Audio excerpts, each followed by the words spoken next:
Bon les mecs, on a attaqué le carrelage du sol. Alors bon, tu vois pour l'instant, Eric il calpine. Explique-nous un peu, du coup, tu les croises comment? C'est des joints sauvages un peu là. Ouais, là c'est un joint contrarié, mais non régulier.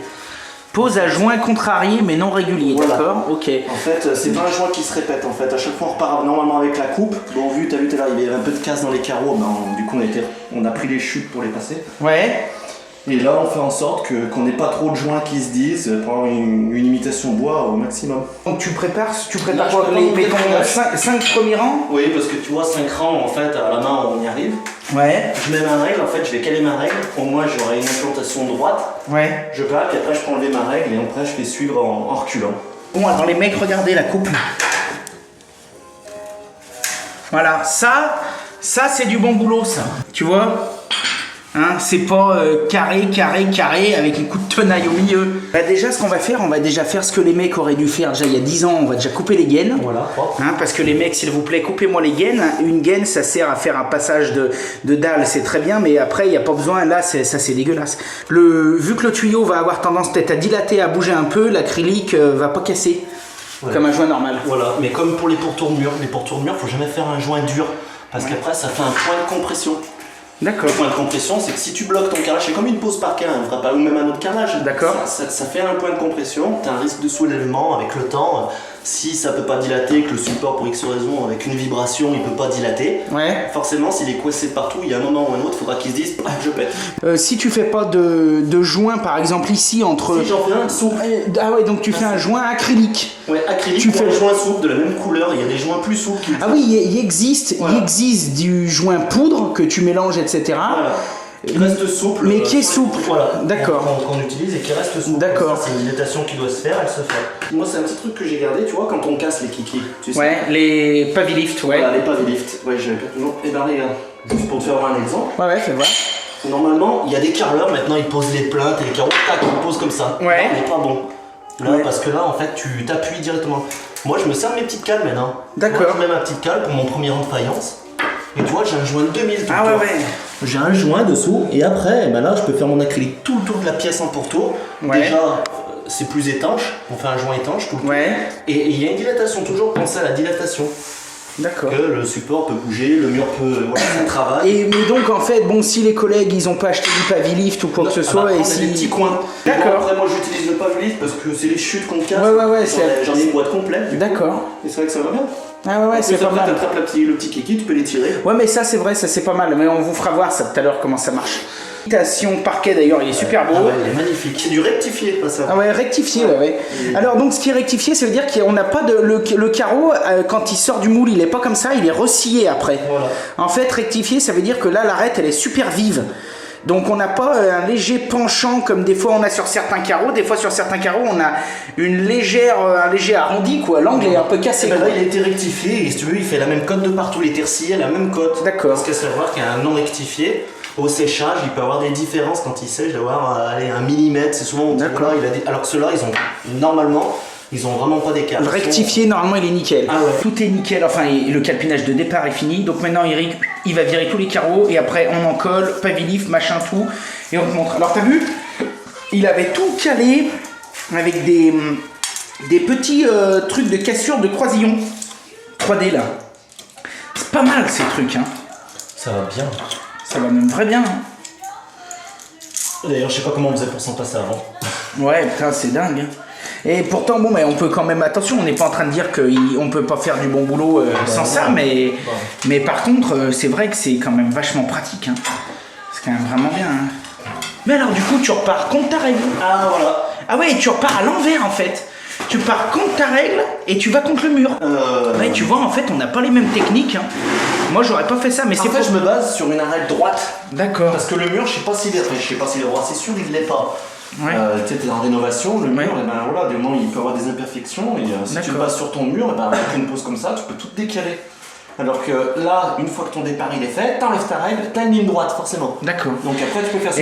Tous les 4-5 rangs, je vérifie comme avec la règle. D'accord. Parce qu'il suffit que le carreau, ben voilà, ils sont ondulés même si c'est du rectifié. Tu peux te tordre après. Bon, après, c'est une petite pièce, hein, tu peux pas te tordre sur une petite Et là, pièce. moi, je suis vraiment content parce que, tu vois, moi, j'ai fait du carrelage toute ma vie, machin, mais c'est vrai qu'on n'a pas les mêmes techniques. Moi, j'aurais peut-être plus mis après un coup de laser en mesurant ou... Mais après, c'est vrai que chacun sa technique, mais là, ce que tu fais, comme tu dis, c'est pas mal, parce qu'en plus, c'est vrai que tu es vraiment sûr. C'est pour ça que je voulais faire cette vidéo aussi un petit peu avec toi, parce que comme ça, on donne vraiment les astuces de pro. Et donc là, tu peignes à quoi? Tu peignes à 12, là? Ouais, 12 parce que... Parce que j'aime bien le 12. Ouais. Parce que quand le support, pareil, on reste sur de la rénovation, et ben, Ouais. on rattrape pas mal l'irrégularité. Ouais. Et vu que c'est une colle semi-fluide, Ouais. et ben, il nous faut une hauteur minimum. On passerait avec de la 10 mm, ça serait limite en fait. Alors Et que là, on en peut plus- faire vachement son rôle de fluidité, vu qu'il y a une épaisseur. Quand je vais l'écraser, le carreau, Ça va faire ventouse. dessous, voilà, il Ouais. fait ventouse, il est bien collé. Après, le double encollage là-dessus, il n'y a pas besoin puisque c'est Ouais. 10 de large. Et puis après, c'est même c'est de la colle, je crois, qui supporte. Enfin, il n'y a pas besoin de double encollé. Hein. Jusqu'au 1 mètre, 1 mètre. Ah ouais, jusqu'au 1 mètre, 1 mètre. Ah ouais. CSTB, ouais. Donc jusqu'au 1 mètre. Non, ça bouge pas. Ça bronche pas d'un Après d'un moi, pet. quand même, à partir du 80, enfin au 80-80, Ouais. même avec une semi-fluide, je fais le double encollage. D'accord. Je le beurre derrière avec l'envers du peigne. Je le lisse Ouais. de partout. D'accord. C'est quand même une sécurité. Et donc alors là, bon bah là, c'est bien parce que le fait que je sois à côté, je peux bien vous montrer. Donc là, le peigne à 45 degrés. Ah bah, C'est très important de racler le sol pour, en fait, c'est ce qui va garantir la hauteur constante. Là, tu vois, je l'ai pas raclé. Ben, Ouais. là, on est bien. Voilà, on peut mettre Ouais. le support. Regarde. Si ça fuit, tu vois. Ah ouais, ouais. Regarde. Tu vois, après, c'est du surplus. Et ça, par contre, c'est ce qui fait que ça te dérange. Et là, et ben c'est parti. Alors, attends. J'avais noté. Et donc là, ouais, là, t'avais noté toutes tes coupes, tous tes machins. Juste les premières, parce qu'après, bah, forcément, ça va suivre. Tu nous feras bien voir comment tu le mets, là aussi, le croisillon, etc. Ah ouais, alors là, puis là, on voit vraiment bien que ça s'écrase bien. Là, on voit que c'est nickel. Pour te montrer. Il y a de la colle. Souvent, on met le truc, regarde. Ouais. Là, ça a écrasé la colle. Ouais. Et quand on visse, ça tend à remonter. Regarde, il y en a de Ah partout. ouais, là, c'est dégueulasse. Là. Alors que là, tu mets ton petit coup de spatule avant. Donc là, tu mets ton coup de spatule à 45 degrés. Ouais, à peu près. Et là, tu le glisses. Ah ouais, ton ouais. croisillon, il est propre. Ah ouais, ouais, ton croisillon, il est super Il est propre, là. voilà. D'accord. Et Donc là, tu les mets comment sur des grandes longueurs comme ça? Parce que je sais moi, qu'il y en existe. croisement. Je sais qu'il y en existe, tu sais, en T ou en machin, ou on y essayera peut-être, mais ceux-là, tu les mets comment? Tu les mets à chaque croisement? Ouais, moi je le mets au croisement, tu vois, comme ça. Mais spécifiquement sur ce carreau, ou si c'était de la faïence, tu ferais pareil? Non, faïence, Non, tu les faïence mets- à joint aligné, je me mets à peu près à 10 cm. D'accord. Après, si c'est des grands carreaux, j'en mets un autre au milieu. D'accord. Mais comme là, regarde, pour te montrer. Alors j'en mets toujours un quand on redémarre, j'en mets toujours un à chaque extrémité. D'accord. Puisque forcément, pour pas que le carreau il se biaise. Donc tu vois, regarde là, il va porter là, donc là je vais en remettre un là. Ouais, d'accord. Bon, alors celui-là, ben, c'est parti. Et donc là, t'en mets un, ah ouais, au croisement des deux.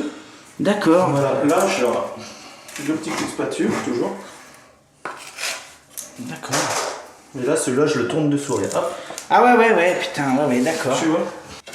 Et après, et le fait de mettre un petit coup de spatule, ça va éviter à la colle de remonter, de dégueuler.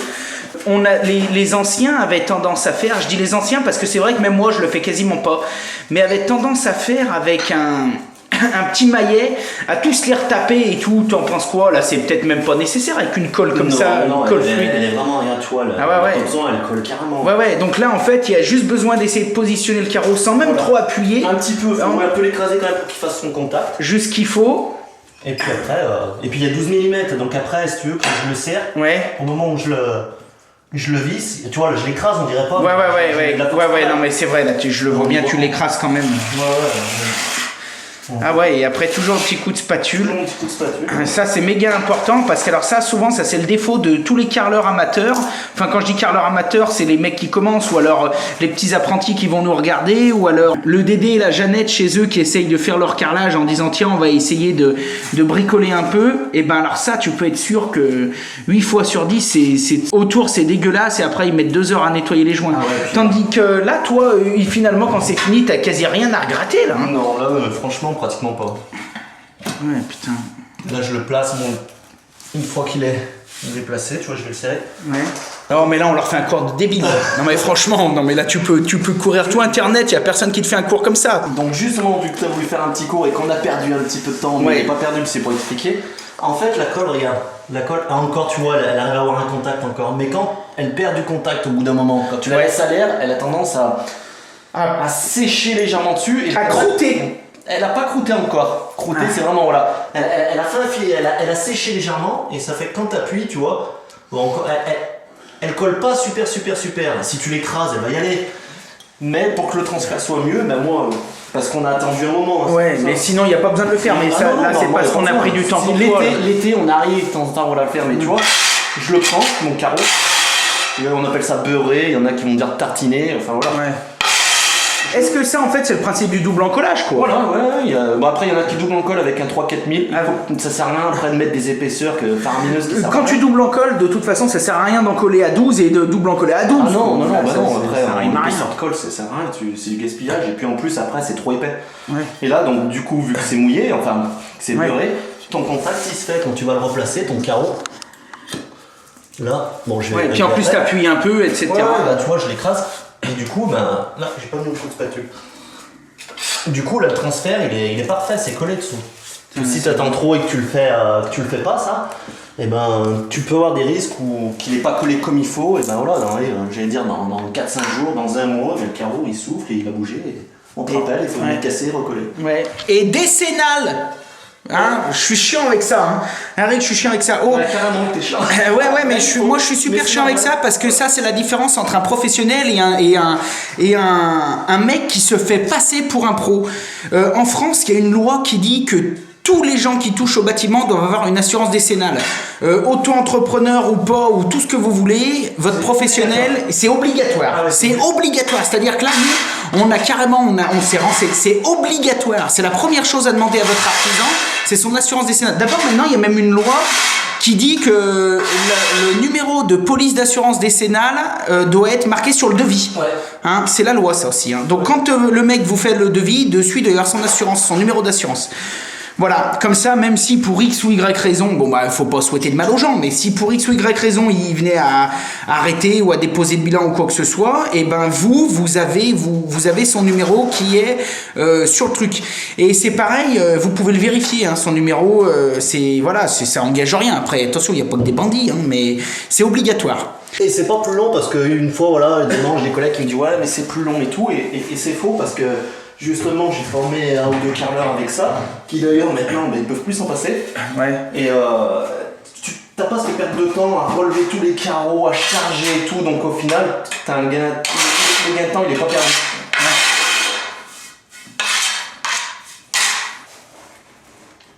Ouais. Oh.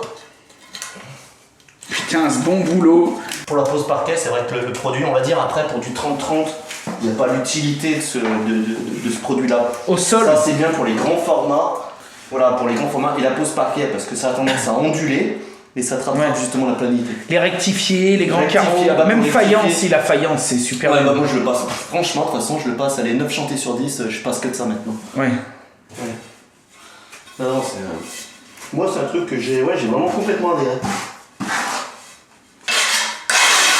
Et là, c'est nickel. Alors là, il faut le tenir, tu vois, quand tu peux le tenir, parce que quand tu vises, ça a tendance à le pousser.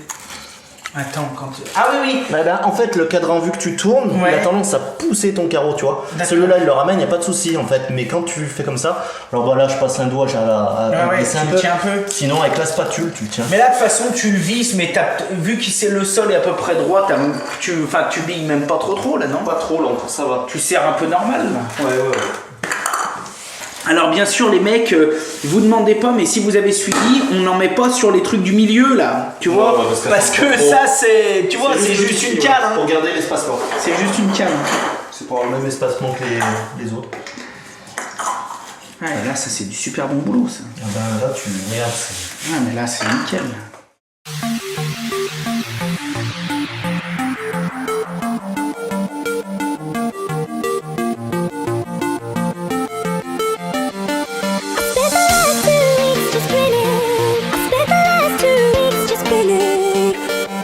Try to work you out, it's killing. Ever since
Encore un super projet de fini. Bon mes petits lapins, c'est Laurent Jacquet pour Laurent Jacquet Vidéo Show et... Eric Oblette. Eric Oblette, ouais. Bon, tu iras voir sa chaîne de dingue. Bon voilà. Bon bah en tout cas moi ça m'a fait bien plaisir qu'on bosse ensemble. Donc bah tu vois pareillement on était beaux gosses. Bon ok, on est les deux beaux gosses du bâtiment, mais bon je pense qu'il y en a plein d'autres. Écoutez, défoncez les petits pouces bleus, mettez les petits commentaires. Je vous mets le lien vers la chaîne d'Eric, comme ça vous pouvez aller lui faire un petit coucou. Ah, et puis voilà. Bon bah voilà. Bon bah écoutez, on vous fait tout plein de petits bisous. Nous on file parce que 18h20 on va boire l'apéro. Et puis voilà, on a fait une bonne journée. Et puis je vous dis à très très vite. Allez, bisous les petits lapins, bye. Salut les petits bichons, ciao. Bye.